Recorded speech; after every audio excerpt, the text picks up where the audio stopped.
अब बात करते हैं बिजनेस के एंगल से कि अगर आप अपना कोई काम करने के बारे में सोच रहे हो या अपने बेस पर कुछ कर रहे हो, वहां पर किसको गुड फेलियर कहेंगे, किसको बैड कहेंगे? एनीबडी जो कुछ बोलना चाहते हैं इससे related. Sir I am a real estate agent, तो मैं एक कंपनी के साथ मिलकर काम करता हूँ जिसपे मैं एज ए कमीशन ज्वाइन किया है मैंने। तो कमीशंस मेरी बन के आती है जैसे मैं सेल करता हूँ आगे, तो ठीक है। आगे अगर मैं परस्यू करता हूँ, पहले मैंने 6 मंथ का टाइम रखा था ड्यूरेशन की, मैं इस करियर को 6 मंथ देता हूँ। अब मुझे लगता है कि मैं इसमें जो टाइम पीरियड है वो 1 साल मैंने अपना कर दिया कि इसमें 1 साल देता हूँ अपना टाइम पीरियड, जिससे कि अगर मैं फेल भी होता हूँ ना सर, तो मेरा जो फेलियर है वो गुड फेलियर होगा, क्योंकि मुझे अच्छी खासी नॉलेज होगी प्रॉपर्टी की, जिससे मैं अगर दूसरे फील्ड में जाता हूँ कहीं से पैसा तो बनाऊंगा ना, इस फील्ड से नहीं बनाऊंगा तो कहीं और से बनाऊंगा। लेकिन वेल्थ क्रिएट करने के लिए रियल एस्टेट एक अच्छी इंडस्ट्री है। और इसमें जो आपको फाइनेंशियल लॉस होगा अगले 1 साल में वो कितना है? फाइनेंशियल लॉस सर है ही नहीं, कंपनी मुझे सपोर्ट करती है, 5,000 रुपये चलाने के लिए देते हैं। तो कोई रिस्क नहीं है? Risk zero sir, financial risk कोई नहीं है, zero sir, risk zero. This is a perfect example of a good failure, क्योंकि इनको बहुत कुछ सीखने को मिलेगा और इन्होंने पहले से ही सब कुछ सोच रखा है। तो ये जो कर रहे हैं उसका लॉन्ग टर्म में इनको बेनिफिट ही होने वाला है। इनफैक्ट शॉर्ट टर्म में भी कोई नुकसान नहीं है। जो ये सोच रहे हैं अगर वो नहीं भी होता, यानी कि अगर बहुत ज्यादा आप डील्स नहीं क्रैक कर पाते, आपको बहुत ज्यादा कमीशंस नहीं मिलती, जैसा कि आप सोच रहे होंगे कि ऐसा हो जाएगा वैसा हो जाएगा, वैसा नहीं भी होता तब भी कोई बुराई नहीं है, राइट? और वैसा हो गया तो बहुत ही बढ़िया है। और बताइए कौन है जो कुछ बोलना चाहते हैं? नमस्ते। नमस्ते जी। सर आपने जैसा कि बोला मैं यूपीएससी एस्पायरेंट हूँ, वो ड्रीम जॉब। लेकिन मैं तो यूपीएससी की बात नहीं कर रहा था, मतलब आपने यूपीएससी क्यों समझा? वो सर सबसे ज़्यादा उसी की वही ड्रीम जॉब है ना। अच्छा, तो फिर वही होगा। हाँ ठीक सर। नहीं, ठीक। तो मेरा सवाल सर ये था कि सर आपने जैसे कि बोला कि प्लान ए और प्लान बी दोनों होना चाहिए। तो सर जैसे कि आपने बोला कि प्लान जो बी होता है वो एक्चुअली हमारा प्लान ए होता है। तो सर अभी मेरा प्लान ए यूपीएससी है और प्लान बी है मेरा स्टेट पीसीएस। लेकिन सर दोनों में चांसेस जो आपने बोला वो 1% होता है। तो प्लान सी क्रिएट करो क्योंकि दोनों ही जगह पे 99% चांसेस हैं कि नहीं होगा, यानी कि फेलियर होगा। अभी सुनने में थोड़ा कड़वा भी लगेगा, बुरा भी लगेगा सर, डिमोटिवेशन, बट लगने दो, क्योंकि अभी लग जाए बेटर है बजाय कि 5 साल बाद बुरा लगे। मतलब फॉर एग्जाम्पल आप एक रेस को लेकर के बहुत इमोशनल हो, कहते हो कि अगर मैं इस रेस को नहीं जीती तो मेरा सपना टूट जाएगा। वहां पर वो पोडियम है 1 2 3, मुझे या तो 1 पे आना है, 2 पे आना है, 3 पे आना है, नहीं तो मैं पूरी तरह से टूट जाऊंगी, मैं खत्म हो जाऊंगी, मेरे पेरेंट्स की सारी उम्मीदें टूट जाएंगी, पता नहीं मैं अपने घर में कैसे किसको फेस करूंगी। इससे उस रेस के आउटकम पे कोई फर्क नहीं पड़ता है, बल्कि पड़ता भी है तो बुरा ही पड़ता है, क्योंकि अब आप इतना डर जाओगे एग्जामिनेशन के टाइम पे because of this over obsession with this goal, कि आपके अंदर इतना डर आ जाएगा कि जब आप वहां पे जाओगे तो आपके हाथ कांप रहे होंगे लिखते वक्त, जाने से पहले आपकी हार्ट बीट तेज हो जाएगी। जबकि जिस तरह से मैं बता रहा हूं अगर उस तरीके से करोगे तो आप मजे से जाओगे, क्योंकि आपको पता है कि होना तो वैसे भी नहीं है।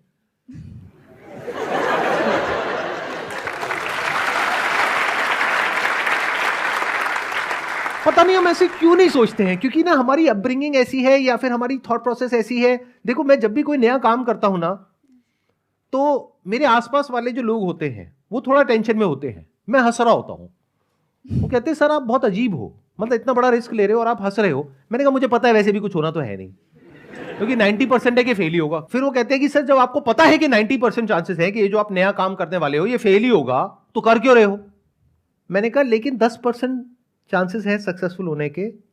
अब वो 10 में से एक कौन सा काम होगा वो ना मुझे पता है, ना तुझे पता है, ना तेरे बाप को पता है। तो जब तक मैं 10 करूंगा नहीं, उसमें से 9 फेल नहीं होंगे, तब तक वो एक सक्सेस तक मैं नहीं पहुंच पाऊंगा। बिल्कुल ऐसा है, इमेजिन करो कि एक डाइस है, उसके ऊपर 10 नंबर है, तो डाइस फेंक रहे हो, जैसे आपने बचपन में लूडो खेला होगा, अभी भी खेलते होगे, तो पता नहीं होता ना कौन सा नंबर आने वाला है। तो 10 में से एक नंबर आएगा या नहीं ये कहना नेक्स्ट टू इम्पॉसिबल है। तो मैं बिल्कुल इस तरीके से देखता हूं लाइफ को। इसलिए आज से 5 साल पहले, 10 साल पहले मैं जिस लेवल पर था उससे आज बहुत आगे वाले लेवल पर हूं, और आने वाले 10 साल बाद और आगे लेवल पर होऊंगा, क्योंकि मैं सक्सेस को समझ चुका हूं। सक्सेस का जो सबसे बड़ा सीक्रेट है वो क्या है? फेलियर को एम्ब्रेस करना, फेलियर को मैनेज करना, सक्सेस को नहीं। सक्सेस तो अपने आप आती है based upon a lot of factors. मतलब आपका यूपीएससी क्रैक होगा या नहीं होगा, that depends upon a lot of factors. उसमें बहुत सारी स्टेजेस हैं, तो that depends upon a lot of factors. लेकिन फेलियर पूरी तरीके से आपके हाथ में है, सक्सेस आपके हाथ में नहीं है। तो फेलियर को मैनेज करो ना, सक्सेस की टेंशन क्यों ले रहे हो? एक्चुअली मैं आपने सर बोला प्लान सी के लिए, तो सर मेरा प्लान सी भी अदर स्टेट पीसीएस है। प्लान डी क्या होगा? Sir other. ये जो आपने बोला ना plan A, plan B, plan C, इसको बोलते हैं प्लान ए। अब मुझे ये बताओ प्लान बी क्या है जो एक्चुअल में प्लान ए है? That means you don't have any plan. आप समझ रहे हो मेरी बात? आ रहा है समझ में? That means you don't have any plan. तो जब ये तीनों अचीव नहीं हो पाएंगे तो क्या करोगे? परेशान हो जाओगे, तब मेरी वीडियोस देखोगे। सर आपकी वीडियोस देख के आई।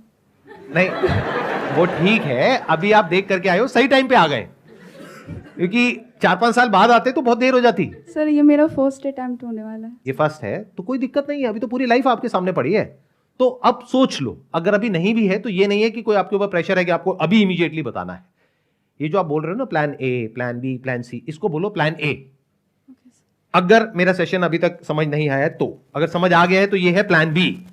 अब बताओ आपका प्लान ए क्या है? भाई यूपीएससी। अरे नहीं आप लोगों को समझ आया मैंने क्या बोला है? किसको आया समझ में? एक बार बताओ हाथ ऊपर करके। आपके प्लान ए और बी और सी तीनों वन ही कैटेगरी के हैं, सारे गवर्नमेंट एग्जाम जिसमें सबके चांसेस ही कम है, तो इसलिए उन्होंने फर्स्ट कैटेगराइज कर दिया कि वो आपका प्लान ए है जो कि आपने सोच रखा है। But according to his session जो आपने प्लान ए सोचा हुआ है सक्सेसफुल होने का, वो एक्चुअली में प्लान बी है। तो वो आपसे पूछ रहे हैं जो आपका प्लान जो बी आपने डिसाइड ही नहीं किया, वो आप डिसाइड करो या फिर किए हैं, तो वो बताओ। आपको क्लियर हुआ इन्होंने क्या बोला है? एक बार माइक दीजिए। हाँ देखो, अगर आप यूपीएससी की तैयारी कर रहे हो तो वहां तो इससे टफ क्वेश्चन पूछे जाएंगे ना, तो इतना तो चलता है। हाँ तो अब आप बताओ आपको क्या समझ आया? अगर मेरा नहीं होता यूपीएससी या स्टेट पीसीएस तो उसके अरे वो तो नहीं होगा, मैं कुछ और कह रहा हूँ। एक मिनट, आप नहीं सुन रहे मेरी बात। सर आप मुझे डिमोटिवेट कर रहे हो। अरे मैं डिमोटिवेट ही कर रहा हूँ आपको, आप बिल्कुल सही कह रहे हो, मैं आपको डिमोटिवेट ही कर रहा हूँ और वही मैं करना चाहता हूँ, क्योंकि अगर मैं नहीं करूंगा तो और कौन करेगा? आप सोचो ना, एक मिनट, मेरे अलावा पूरी दुनिया में आपको कोई और नजर आता है जो आपको डिमोटिवेट करेगा? No sir. तो आपका क्या मन है, मैं आपको और डिमोटिवेट करूं और क्लैरिटी की तरफ लेकर के जाऊं या आपको मोटिवेट कर दूं? नहीं, आप क्लैरिटी की तरफ। देखो मैं क्या कह रहा हूं, जिसको आप प्लान ए बी सी बोल रहे हो वो एक्चुअल में प्लान बी है, क्योंकि वो होने की पॉसिबिलिटी बहुत कम है। जो चीज होने की पॉसिबिलिटी बहुत कम होती है उसको प्लान बी बोलते हैं। जैसे गाड़ी होती है, उसमें 4 टायर होते हैं, एक स्टेपनी होती है, तो स्टेपनी क्या है?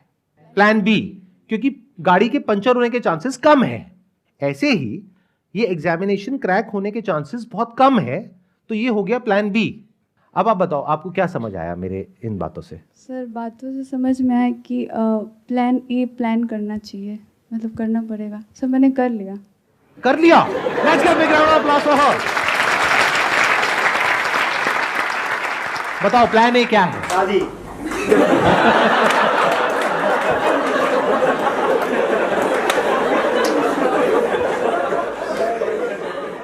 सुन लिया आपने उन्होंने क्या कहा है पीछे में?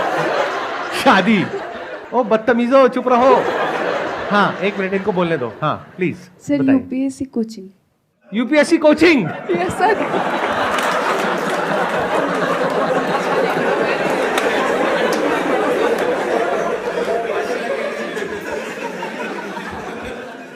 बुरा नहीं है वैसे प्लान भी, क्योंकि देखो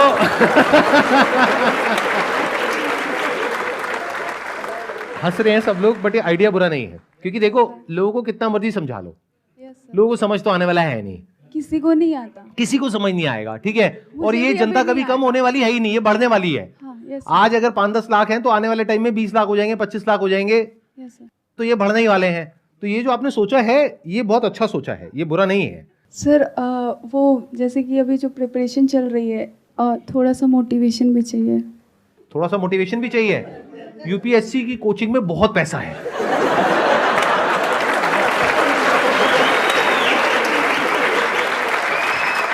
thank you so much for coming. I hope you enjoyed the session.